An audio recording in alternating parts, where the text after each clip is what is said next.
グラデーションになってるのとかはリトグラフのインクで刷ったもの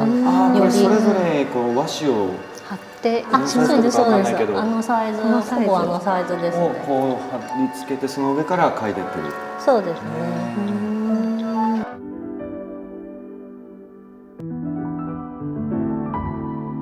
それでは早速、今回のピックアップアーティストを紹介させていただきたいと思います。染谷優子さんです。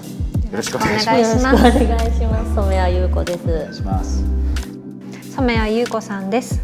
パネルにキャンバス、和紙など柔らかな風合いを生かしながら繊細な筆と色彩で花や鳥、樹木、動物がモチーフの架空の世界を描きます。染谷さんは言葉を綴るように鉛筆を動かしていくと語り、鉛筆の淡い輪郭線は綿密な描写ですが、絵全体の印象が非常に軽やかなのは存分に取られた余白とのバランスとリットインクを使った独特の手法による色彩が透明感になるためです。モチーフは画面の十分な余白により浮遊感を与えられ、それらが紡ぐ物語、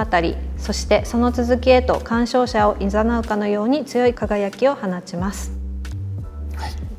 では今ご紹介のその言葉の中にあった、リトインク。リトインクというものがどういうものなのか、まず教えていただいてもいいですか。はい、リトインクとはリトグラフという版画の技法の版種の一つなんですけれども、版画は凸のとこ、膨らんだところにインクをのせてするのと、平版平らなところにインクをのせてするという2種類があるんですけど、私はそのリトグラフという平版の方を使って、で主に私の作品はもうティッシュよりも薄いぐらいの和紙をも使ってるんですけど、すごく薄くても丈夫なんですね。でそれなのでリトグラフは油性のインクなんですけれども、薄い和紙にも割と強くしっかり乗るのでよく使っています。で色の部分で、水彩の部分もあるんですけれども、こういうにじみとかは、ある種水彩的な。どうですかね。いいですか。どうなんですかね。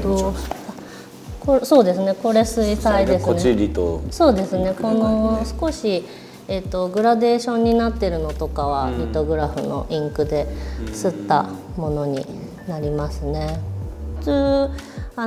色の絵の具は物質同士を混ぜて混色して色をのせるんですけど、そのリトグラフの薄い和紙に刷ったものを貼ると、色同士が透過し合うので、物質的に混ぜ合わせることなく色を重ね合わせることができるので、またちょっと違うニュアンスがすごく微妙な、ここの、いわゆる水色と黄色がこうただ混ざり合うんじゃなくて、こう乗ってみたいな、こういう効果みたいなものが出せるっていう。なのでドローイングにはたまにしかちょっとそのリトグラフで使った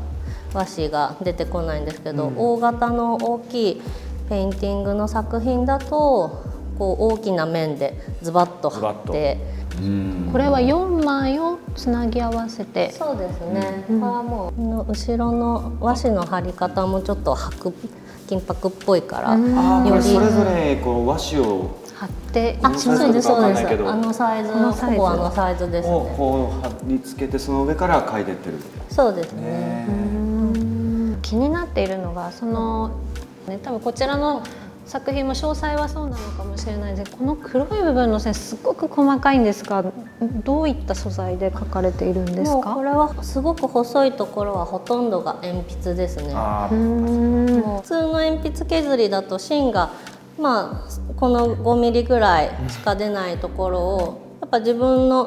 カッターで刃物でちゃんと削ると芯を結構1センチ以上出せるんですよね。ちょっと柔らかい皮膚なら刺さっちゃうんじゃないかぐらいすごく研ぎ上げて1本を、それでチクチク描いていっていますね。すごいいろんな技法が入っているような気はするんですが、どういう流れでここまでというかここまでなのかに至ったんですかね。小さい頃に一人で熱中して作ったものとか遊びの中でこう虫のお墓を作ることに一時期すごく熱中したことがあって、で私の作品には割と少し死生観、生死をの意味も混ぜて書いてるんですけど、人の死に直面したのがおじいちゃんが初めて小さい頃に亡くなって、人が死ぬっていうこと、死っていうものをまだ受け入れるにはなんか準備がそんなにできてないくらいの時にこうお葬式になって、で小さな骨になって綺麗な四角い石のところにみんなが集まり、そこに骨を入れ、みんなで綺麗にその石を、骨ではなく石を磨き、で綺麗なお花を添えてみんなで手を合わせるっていうその一連の流れがすごく不思議に思えて、で日常に戻ってきてからこう自分でこうなんか死んでる虫を探して、で自分でお墓を作ってお花を添えてっていう遊びをずっと熱中して作っていたんです。である日男の子が「何やってんの?」って来て、見られてはいけないものを見られてしまったような感覚になって、で何でもないって言って、もうそれから一切虫の墓作ることをやめたんですけど、死に向き合うことをずっと少しずつこう何かを作りながらこう考えているんだとは思うんです。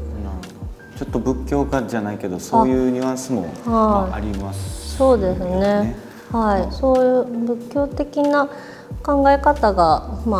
割と一番しっくりくるというか、死生観的なものもそうですし、だから多分絵の中も割と全体的にこう薄ぼんやり霞がかったような印象にしているのは、自分の目で見てる環境というか、海外行くとすごく日差しが強くて色が鮮やかに見えたり、影もくっきりしてるような気がするんですけど、日本だとなんとなくもうちょっと色が霞んだような気がするので、画面全体の印象としては少しトーンを下げて、こう空気感とか自分が今どこにいてどう描いているっていうののリアリティは壊さずにちゃんと描いていけたらと考えてますね。